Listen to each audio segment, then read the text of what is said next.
27일 앞으로 4일 있으면 이민년 2022년이 저물어갑니다.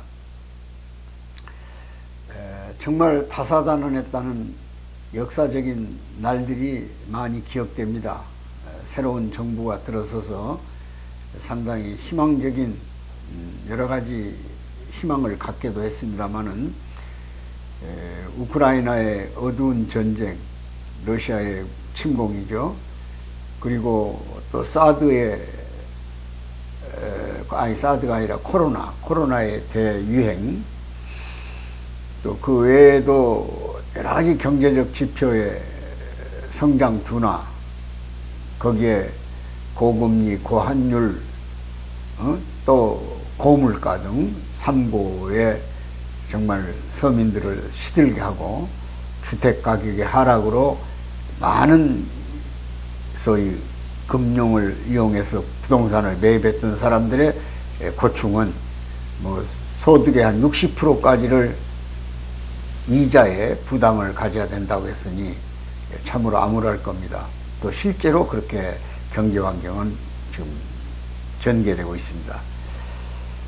그리고 또 이태원의 참사 같은 이런 정말 60년대나 있었던 저개발 국가에서나 있었을 법한 무방비 상태의 우리의 대책들이 참으로 암담했고, 정치적 어두운 환경은 정말 의회를 석권한 야당이 여당의 국가 예산마저도 발목을 잡아서 나라의 모든 일들이 잘 풀리지 않았던 한 해였습니다.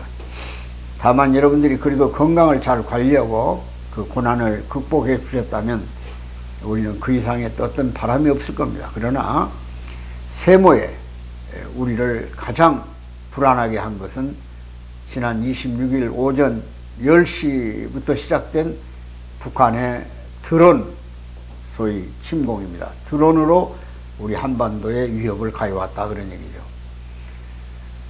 5대 드론이 휴전선을 넘어서 MDL 지역, 그러니까 9.19 합의에서 비행 금지 구역이죠. 그리고 특히 거기서는 사실은 남북한이 어떤 전쟁을 일으킬 수 있는 위험한 지역으로 간주할 수 있는 그런 준 DMZ와 같은 군사 지역에 그들의 드론이 공격을 해왔습니다. 물론 무장을 했다는 근거는 없지만 그것이 정찰이든 그들의 어떤 연습의 일종이었던 간에 우리 대한민국 영토를 침공했고, 그것도 서울 상공을 깊숙이 들어왔고, 물론 5대 중에 1대가 들어왔습니다만은 4대는 지금 정체를 확인할 수가 없어. 북으로 넘어갔는지 안 넘어갔는지. 서해 소위 인천반도 쪽, 강화도 쪽을 돌아서 서해바다로 빠져나갔는데 그것이 북으로 갔는지 어디에서 추락을 했는지 알 길이 없습니다. 우리 군 당국은 무려 7시간 동안에 그 드론 추적을 하면서 아마 기관포를 100여 발 발사하기도 하고, 우리 공격용 비행기가 전투기죠. 소규모의 전투기지만 한대 행성공항에서 출격했다가 조종사 2사람은 탈출하고 비행기는 추락해가지고 엄청난 또 충격을 주었습니다.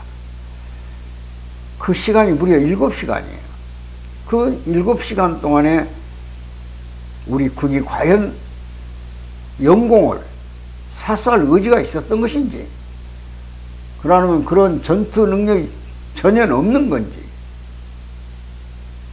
가장 우리를 불안하게 하는 사건이 또 돌발했습니다. 물론 북한은 금년 1년에만 약 70여 발의 미사일, 순항미사일 또는 대륙간 탄도미사일, 여러 형태의 미사일 공격을 했습니다. 그것이 전투적 공격이든 그들이 말한 대로 연습용 공격이든 발사를 했어요. 유엔 안보리가 계속해서 제재를 가해도 아랑곳 없이 오히려 자기들의 군사력의 위용을 과시하는 것 같은 그런 계속적인 훈련을 했습니다. 우리 경제 전문가들이 분석을 해보니까 약 8천억에서 1조 달러의 비용을 소비했다는 겁니다. 그 비용이면 북한 사람들의 식량을 한 2년, 3년 대체할 수 있는 돈이에요. 그런데 어떻게 해서 그런 많은 돈이 나왔는가 했더니 전부 다 소위 해킹, 이름하여 남의 돈을 훔쳐갔다 그런 얘기죠. 그렇지 않아도 비트코인 같은 코인을, 현금화할 수 있는 코인을 몇 해 전부터 북한의 해킹 조직이 훔쳐간다는 얘기는 있었습니다. 해킹해간다는. 그런데 최근에 정보에 의하면 중국에서 모든 인적 자원의 정보를, 통장 자원의 정보를 북해에 주어가지고 북한의 해킹 그룹이 우리 마치 보이스피싱처럼 우리 은행의 돈을 또 우리 개개인의 통장을 털어간다 그런 얘기죠. 그런 남의 돈을 훔쳐다가 국방 예산에 쓰고 미사일 요격 훈련에 쓴다면 이게 도대체 기괴한 현상이다 그런 얘기죠. 얼마나 우리가 마음을 놓을 수 없는 비상체제에 살고 있습니까? 또 북한의 드론 공격은 일찍이 2014년에 벌써 강원도 인제에서부터 삼척, 또 심지어는 화천, 심지어는 2015년에 있었던 청와대를 촬영해 가다가 추락한 무인기, 소위 드론, 그 다음에 사드 기지, 성주의 사드 기지를 촬영해서 가다가 추락한 무인기, 이게 다 2m 이상이나 되는 굵직한 무인기들이 추락을 통해서 우리가 그들이 무슨 행동을 했는가를 알아낼 수는 있었어요. 그러나 청와대를 촬영하고 사드 기지를 촬영하는 그 모든 내용은 그대로 방치된 상태에서 북으로 가져가다가 추락한 것에 의해서 발견된 것들이에요. 이미 무인기가 현대전에서 가장 유력한 군사무기화 됐다는 것은 알려진 사실이에요. 또 우리도 그걸 개발하고 있었어요. 불행하게도 우리 정부는 이번 무인기 개발에 필요로 하는 약 500억 가까운 돈 중에서 거의 60, 70%를 삭감해버리고 100 몇십억 불밖에 100 몇십억 원밖에 내놓지 않았어요. 국가 예산에 넣지 않았어요. 북한은 무인기를 지금 1,000대 이상 가지고 있다는 겁니다. 그리고 김정은이가 작년에 당 8차 당대에서 국방 5개년의 계획을 발표했습니다. 거기에 이런 것들이 들어있어요. 첫째는 전술핵 무기를 더 개발하겠다. 핵 추진 잠수함을 개발하겠다. 극초 음속 미사일을 개발하겠다. 다탄두 고체 연료죠. 액체 연료에서 고체 연료를 가진 ICBM을 개발하겠다. 그리고 다섯 번째, 무인, 소위 드론을 포함한 신무기를 5개년 동안에 국방 과학 예산을 세워서 개발하겠다는 확고한 의지를 전달한 바 있어요. 이런 것에 대해서 우리 국방은 과연 뭘 했는지,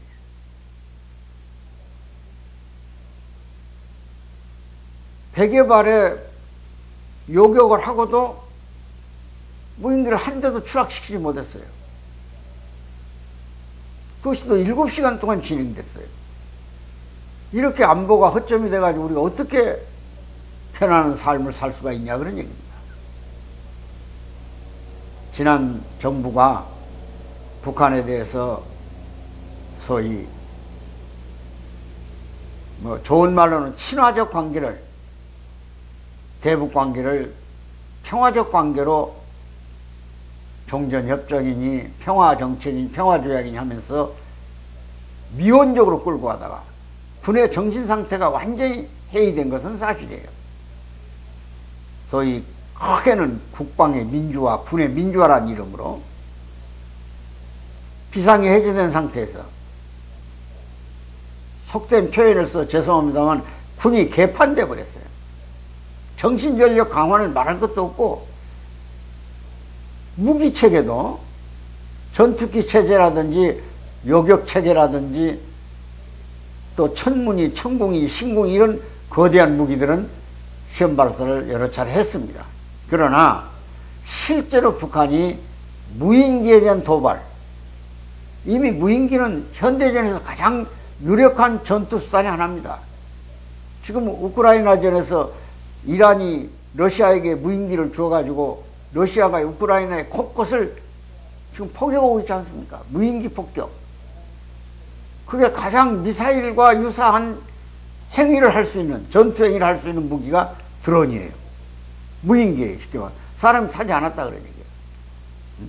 근데 그 규모도 큽니다, 무인기가. 또 지난번에 사드를 정찰하고 간 북한의 무인기는 일제 캐논 카메라를 정착했을 뿐 아니라 490km를 날랐어요. 5시간이 넘게. 이번에도 7시간 가까운 상공에서 무인기가 종횡무진 돌아다녔다 이게. 요격이 불가능했다 그런 얘기야. 그 체계가 안 세워졌다 그런 얘기입니다. 그러면 도대체 우리가 국방을 어떻게 군인을 믿고 백성들이 편안한 잠을 잘 수 있느냐 이게. 정부는 뭘 하고 있느냐 이게. 지금 전시 상태에 들어와 있는데 국회는 지금 뭘 하고 있으며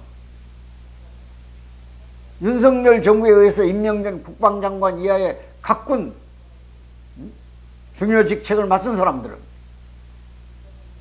빠른 국방개혁을 서두르지 않고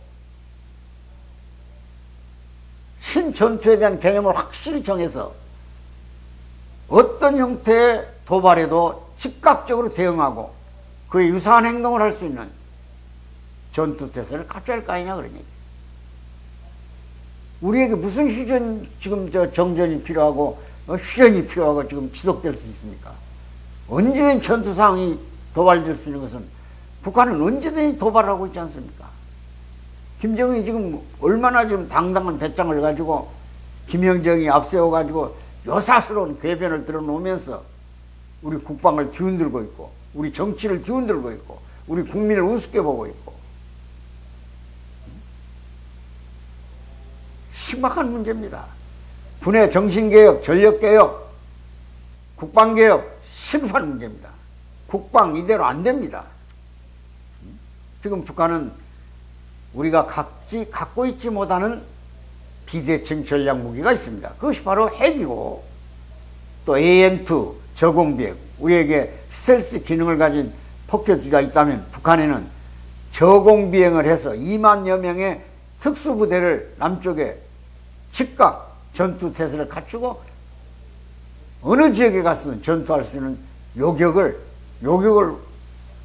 전투를 할 수 있는 요격 능력을 갖추고 전투를 할 수 있는 그런 장병을 수송할 수 있는 수송기가 수천 대 있습니다. 드론만 1000대라고 그러지 않습니까? 그 다음에 생화학 무기가 있지 않습니까? 세균이 있지 않습니까? 이런 것들을 드론에 장착해가지고 내리보내서 어느 구석구석에 산골짝 타고 들어와가지고 우리 요소요소에 중요한 전략지역에 또 민가에 우리 주민이 많이 사는 지역에 세균 같은 거 살포해버리면 어떻게 우리가 정상적 기능을 가지고 정신적 완전성을 가지고 전투에 임할 수 있겠습니까? 참으로 심각합니다. 이번에 국방부는 육해공군 총 참모부는 전투에 대한 새로운 개념으로 어떤 형태의 전투에도 국가가 흔들리지 않고 안보를 유지하면서 우리의 평화통일의 그날을 기다려가는 국민적 자세로 군과 민이 또 정부와 군이 확실하게 대북정책을 세워서 나가야 될 것입니다. 세모의 여러 형태의 사건들을 다루고자 싶어 했지만은 지금 이게 시급합니다. 우리 영공이 7시간 뚫려 있었어요. 결국 우리 전투기 한 대만 소실됐지. 우리 군은 적정한 지역에 가서 적의 군사 정보를 촬영하기도 하고 우리 드론 공격도 있었다고 그래요. 드론도 그 아마 MDL 지역, 북쪽 MDL 지역에 침투를 시킨 것 같습니다. 그건 뭐 군사 작전상 비밀이기 때문에 알려지진 않았어요. 발표하지도 않았고. 그러나 우리 상황을 현재 전개된 상황을 볼 때 이래서는 안 된다 이게. 국방개혁, 군의 정신전력, 무기체계, 전투의 새로운 양상, 지피지기면 백전백승, 적을 알고 나를 알면 백전에 이긴다고 그랬으니 우린 적을 모르고 있지 않습니까? 적이 지금 드론으로 우리에게 시험을 시작한 것이 2014년인데 벌써 10년이 다 돼가는데 뭘 하니라고 지금 말이야. 드론에 대한 전략 개념 하나도 세워놓지 않고 전투 테스트 갖추지 않았다면 뭐 하는 거냐 그런 얘기야. 다시 한번 모든 국방태세를 재정비하는 새로운 안보의 전략을 확고하게 세워주기를 군에게 당부하고, 대통령은 또 국방장관은 이 부분에 대해서 철저하게 국가안보에 대한 국민이 신뢰하고 국민이 군을 믿고 싸움에 응할 수 있는 태세를 갖추지 않는 한 북한의 변화는 없을 겁니다. 북한은 지금 미치광이가 돼 있어요. 그것들은 어떤 허점만 보이면 어떤 부분적 공격이라도 해서 과거 우리가 연평 교훈을 잊어버려서는 안 돼요.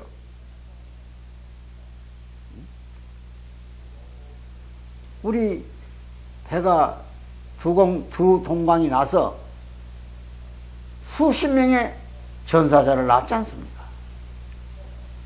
다시 잊어버려서는 안 돼요. 우리 6.25에 노래 있어요. 아, 어찌 그날을 우리 잊으랴. 원수들이 우리를 짓밟던 그날을 잊으랴. 가장 잊어버리기 쉬운 것이 인간의 생각이고 정신입니다. 제발 국방개혁 서둘러서, 국방 이대로 안 됩니다. 그들의 기습 공격, 또 핵의 공격, 무인기 드론의 공격, 생화학무기의 공격, 세균의 공격, 모든 부분에서 확실하게 이스라엘과 같은 정신무장과 군사무기를 확고하게, 또 군의 작전태세를 갖출 때만이 우리 국가는 미래가 보장되고 통일이 보장되고 우리 국민이 안락한 삶을 유지해 갈 수 있다는 것을 다시 한번 말씀드리면서, 세모에 안보만이라도 지킬 수 있는 우리 군이 되기를 간절히 바라면서 오늘 말씀 마칩니다. 감사합니다.